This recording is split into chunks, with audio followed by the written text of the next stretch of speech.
OK, alors, un résumé jusqu'à présent de ce qu'on a vu en module 11, application de soudage GTAW. Premièrement, on va parler, on sait qu'on a des polarités. Donc, quand on soude en TIG, on a le choix de différentes polarités. On va utiliser une polarité négative dans la plupart des cas. Et on peut utiliser aussi la polarité ou le courant alternatif ou le AC. Dans certains cas, on va utiliser le DC+, mais on ne s'attardera pas trop là-dessus. Dans 100% des applications, là, ça va être soit du DC- ou du AC. Donc, quand je parle de DC-, qu'est-ce que ça fait, ça? C'est, au niveau des polarités, je vais avoir une polarité positive, puis une polarité négative, deux pôles. Et on va faire le branchement avec la torche à souder au négatif et la prise de masse en positif. Alors, de cette façon-là, il va y avoir moins de chaleur à la torche.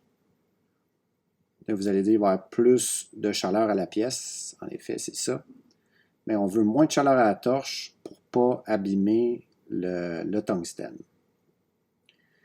En courant alternatif, la façon que ça fonctionne, le courant alternatif, c'est le courant va alterner. Donc, peu importe la polarité qu'on va choisir, le courant va alterner.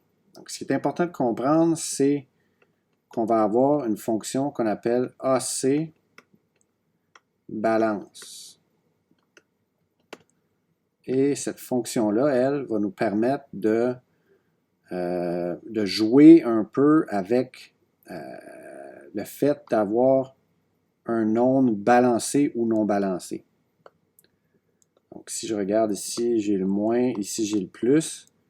Donc, en soudage alternatif, l'onde oscille, passe du plus au moins à une fréquence de 60 Hz. Et donc, à chaque fois qu'elle va passer du plus au moins, on va pouvoir jouer avec la AC balance pour dire, ben, si par exemple on place la AC balance à plus de nettoyage, à plus par exemple de pénétration ou à plus de temps en polarité négative, on va se trouver à avoir toute cette zone-là de temps en polarité négative et que cette zone-là de temps en polarité positive. Alors, ce que ça change, ça, c'est qu'on a dit que plus je passe de temps en polarité négative et moins j'ai d'action nettoyante.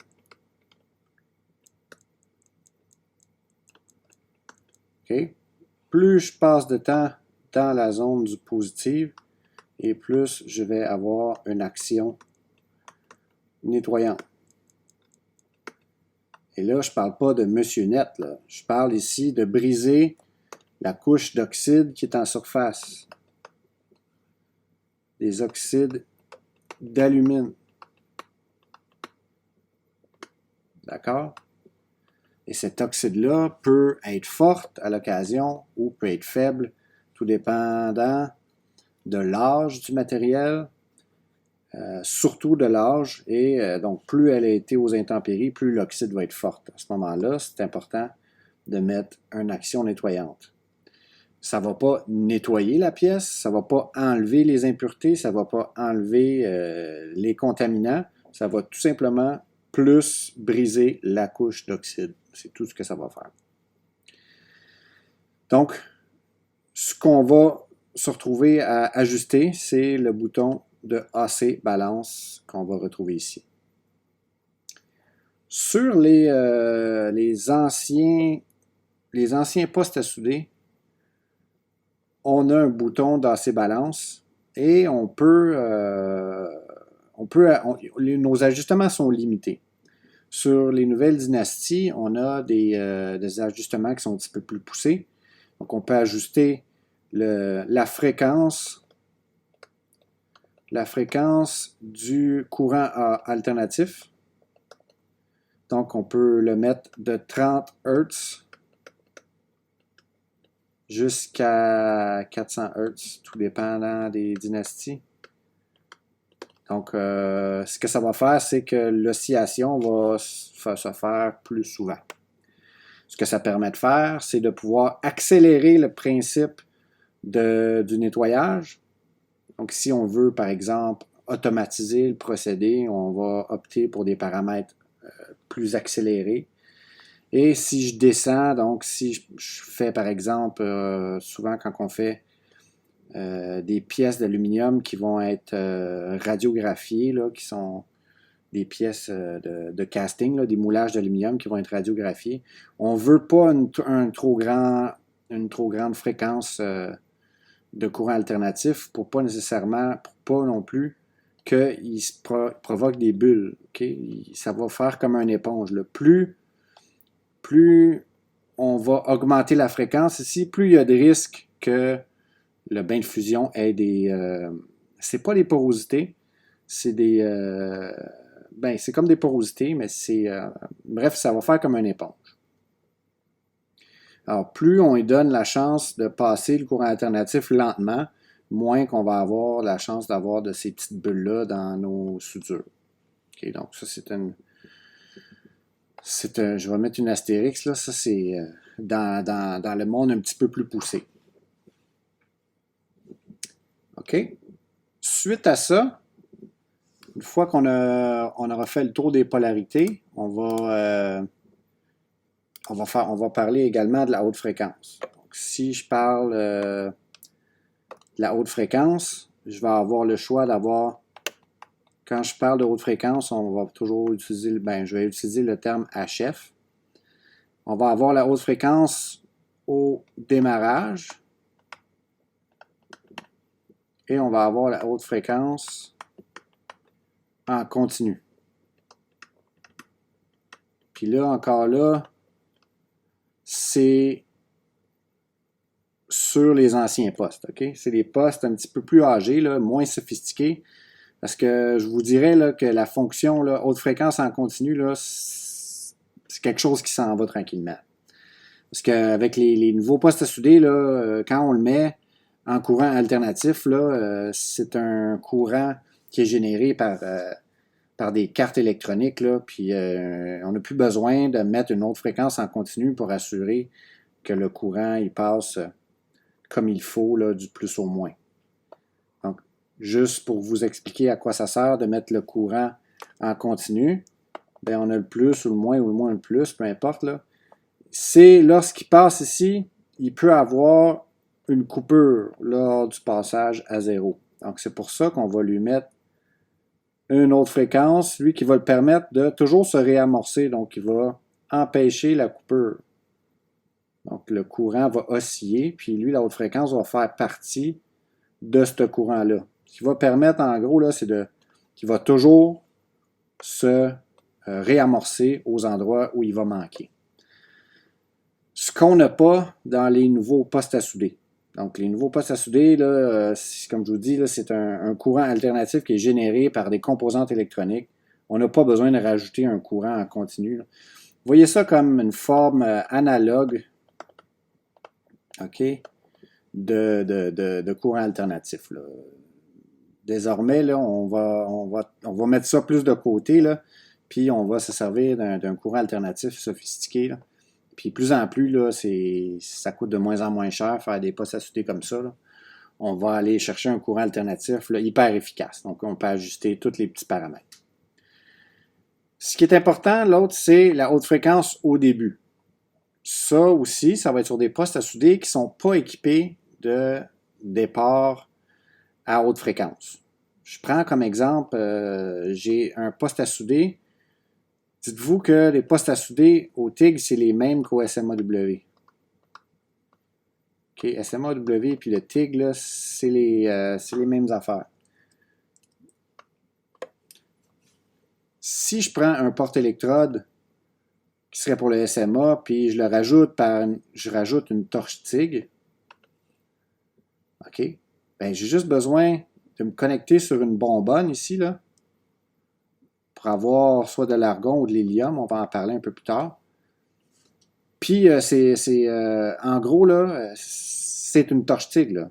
Il n'y a aucune différence. Je pourrais gratter ça, amorcer ça sur ma pièce, puis il y a un arc électrique qui va se former ici. Moyennant aussi la petite valve pour ouvrir puis fermer le gaz quand j'en ai besoin. Mais, quand on vient faire, mettons, de l'inox, OK, puis j'aurais un fini poli ici, là, par exemple, là, quelque chose de brossé, là, où je ne veux pas avoir d'amorce, là, parce qu'on sait que quand on part avec ça, ça peut créer des morsures d'arc qu'on appelle. Donc, on ne veut pas ça. Bien, on va utiliser le principe de la haute fréquence au départ. Alors, ça, c'est une impulsion d'haute fréquence.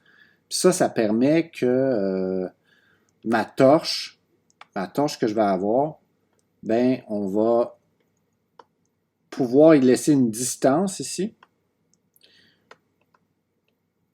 Donc, ça va être une impulsion de cette haute fréquence-là qui va partir de la torche, qui va se rendre à la pièce.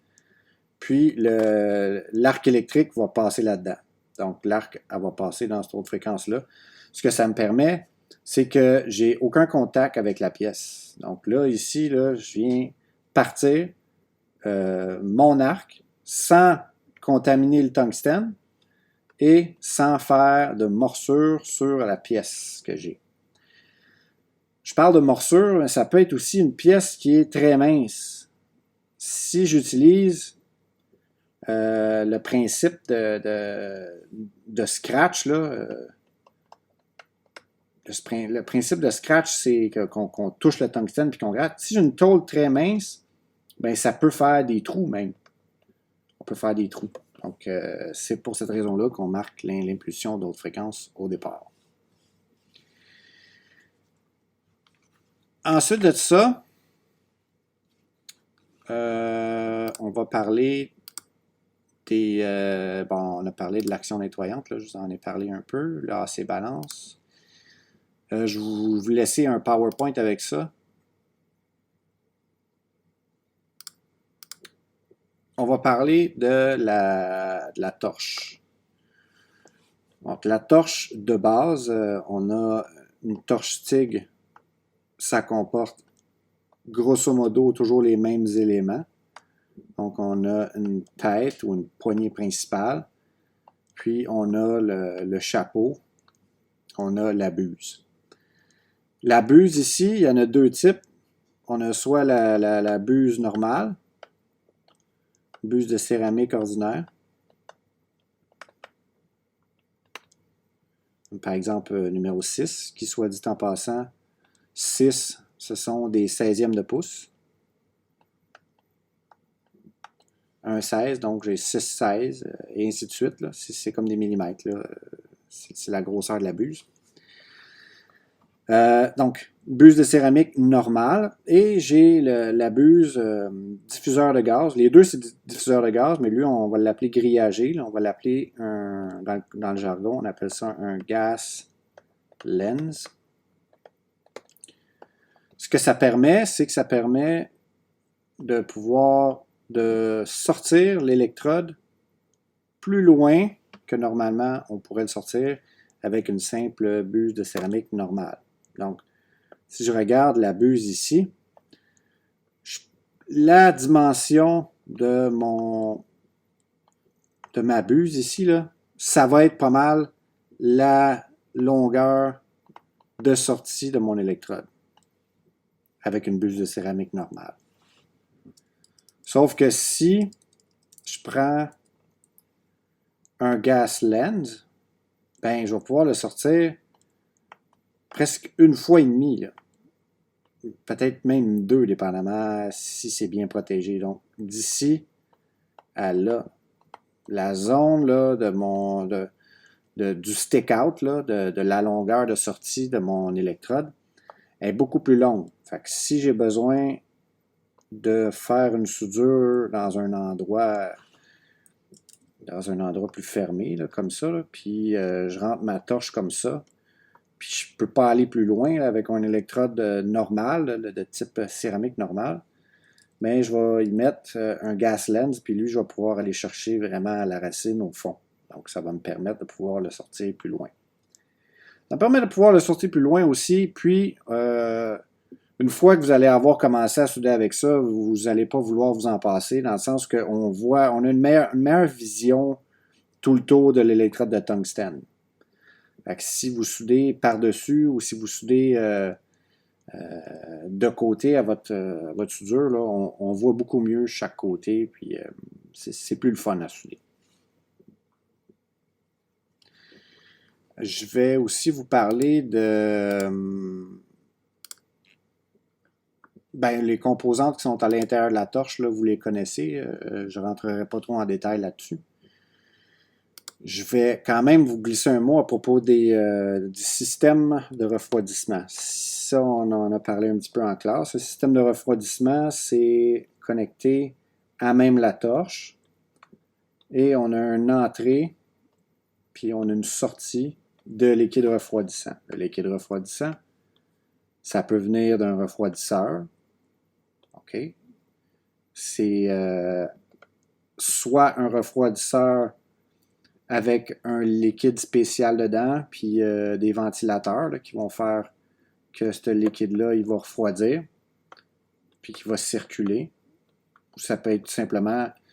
J'ai rarement vu ça, là, mais il y en a qui disent qu'ils ont déjà vu ça, c'est branché directement après l'eau, puis l'eau rentre puis sort, mais ça peut occasionner des problèmes là, de corrosion là, à la longue, là, puis ça gaspille énormément d'eau aussi, là, fait que je ne suis pas convaincu, à moins d'avoir une pompe ici, là, sinon l'eau, on la perd. Mais normalement, là, c'est un système comme ça, là, puis en plus, c'est intégré dans la machine à souder. Fait que, si vous avez un système de refroidissement, c'est pas un autre bébel à côté, là, à moins qu'on travaille dans un endroit où les postes à souder sont très vieux, là, mais de plus en plus, là, on a un poste à souder, là, puis c'est en dessous, c'est carrément intégré, là, c'est très compact, puis c'est bien fait. Là.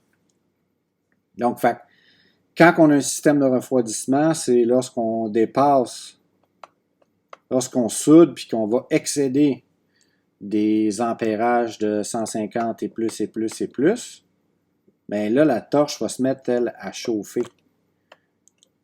Puis ça peut faire fondre les joints d'étanchéité, ça peut faire fondre même le caoutchouc. Puis ça vient que c'est dur à tenir aussi dans notre main. Fait que quand on dépasse des ampérages de 150, là, on va se servir d'un système de refroidissement. Alors, au niveau des composantes, puis au niveau des polarités, on va, si on peut retenir ça, on va être en mesure je vais pouvoir vous poser quand même pas mal de questions là-dessus. C'est pas compliqué au niveau des postes. Là où ça va être un peu plus compliqué, ça va être au niveau des choix des électrodes de tungstène puis des métaux d'apport. C'est plus là que ça va jouer. Alors, je vais vous faire une autre vidéo là-dessus. Pour l'instant, ça, c'était à propos des choix des postes à souder.